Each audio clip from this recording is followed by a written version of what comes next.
Hi, Bipolar RS. Just thought I'd come on and have a little chat. I wanted to talk about something that happened to me some time ago now, sort of a situation I'm trying to comment on because it's related to something else. I was in this, I went to a support group and it was very useful, enjoyed it. And then, sort of halfway through the session, we had a coffee break. And during the coffee break, some of the people who attended the meeting were confused with me and sort of queried why I was there, questioned me, and almost made me feel as though shouldn't have been there at all, and I was invading their space, and I was some sort of, some sort of person who was there for ulterior motives. And I actually said to them, well, I'm here because I've got bipolar.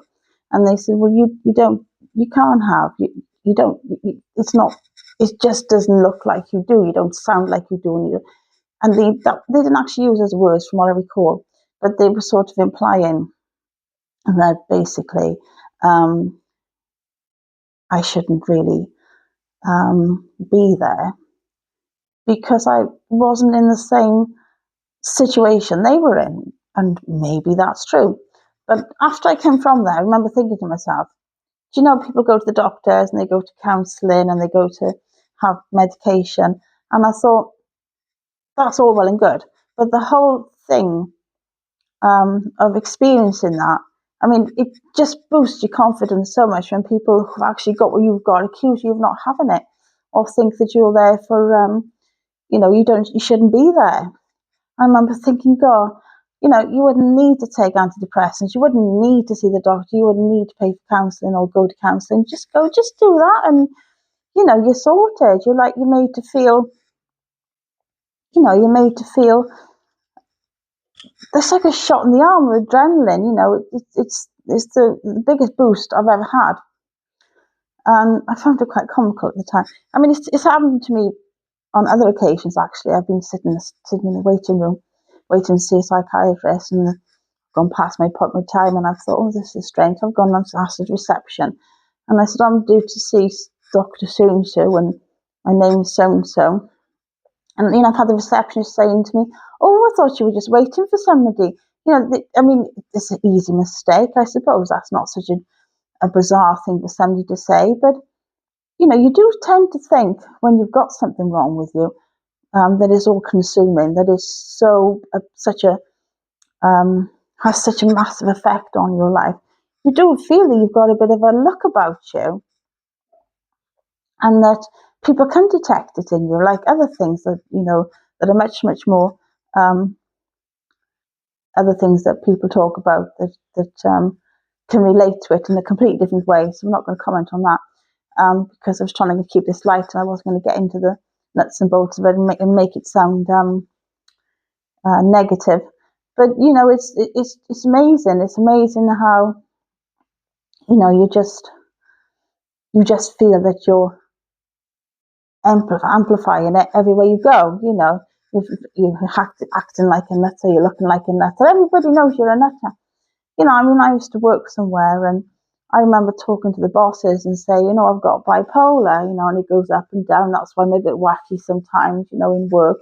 And him saying something to me, oh, you're talking about blood pressure. Well, no, not talking.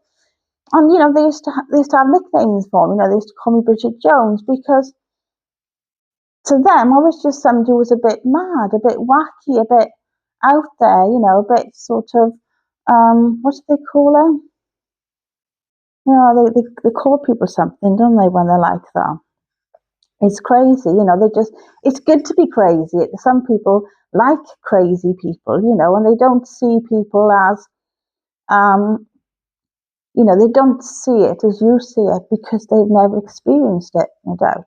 They just think you're wacky. They think you're a bit, oh, as mad as a box of frogs. That's what people say.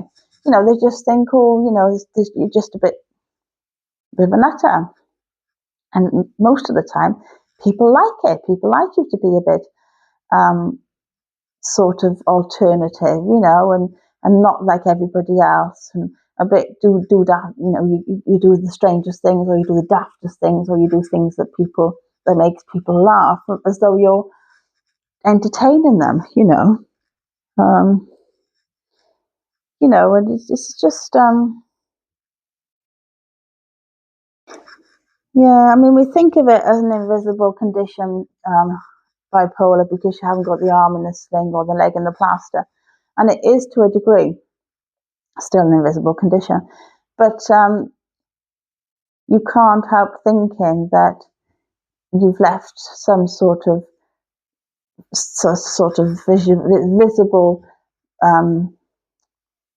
sign on you somewhere, telling people that's what's wrong with you. You can't seem to reconcile with that.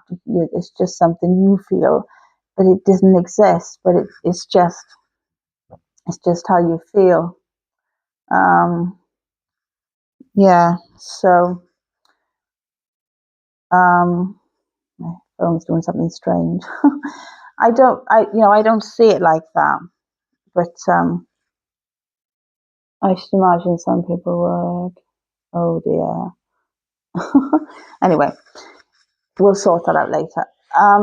So I think that's how I've always seen it. I've seen it as a handicap, as something that isn't invisible, and something that is you know goes before me, like a signpost. Every time I go for a job, every time I meet somebody, it's ahead of me, shall we say, which is all but strange. Yes. So I'm not going to take up much more of your time. I'm just going to see if I can show you some cards today. This is called See Your Circumstances as a Blessing because they offer you a chance to grow, which is a really sweet one. Yeah. And then we've got good things will happen when you give yourself some of the love you give to others. And then we've got surround yourself with positive people and situations and avoid negativity. And we've got the harder the climb, the better the view. At the end, your reward is coming. How lovely is that? Yeah, so just wanted to come on and actually say that to you for a minute, and to say, that